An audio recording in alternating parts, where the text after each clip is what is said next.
Praise the lord. The best wishes to you and your family members in the name of God. దేవుని నామమునకు మహిమ కలుగును గాక. దేవుని నామం పేరట మీకును మీ కుటుంబ సభ్యులందరికీ శుభాభివందనములు. ఈరోజు దేవుని వాగ్దానము, టుడే గాడ్స్ ప్రామిస్. దేవుని పరిశుద్ధాత్మను దుఃఖపరచకుడి. ఎఫెసీయులకు రాసిన పత్రిక 4వ అధ్యాయం 30వ వచనం. Do not grieve the Holy Spirit of God. The book of Ephesians chapter 4 verses 30.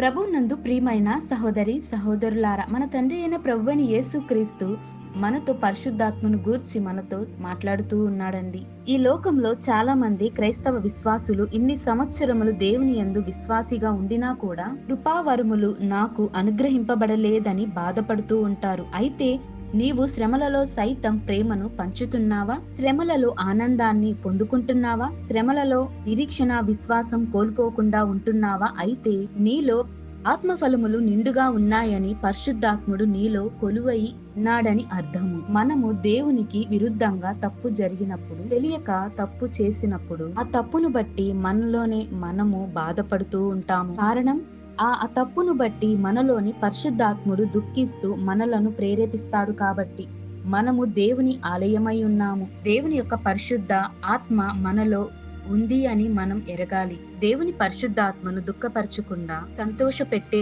జీవితాలను మనమందరమును కలిగి ఉందుము గాక. ప్రార్థన. మహాపరిశుద్ధుడైన మా యేసయ్య, నీకే వందనములు, స్తోత్రములు దేవా.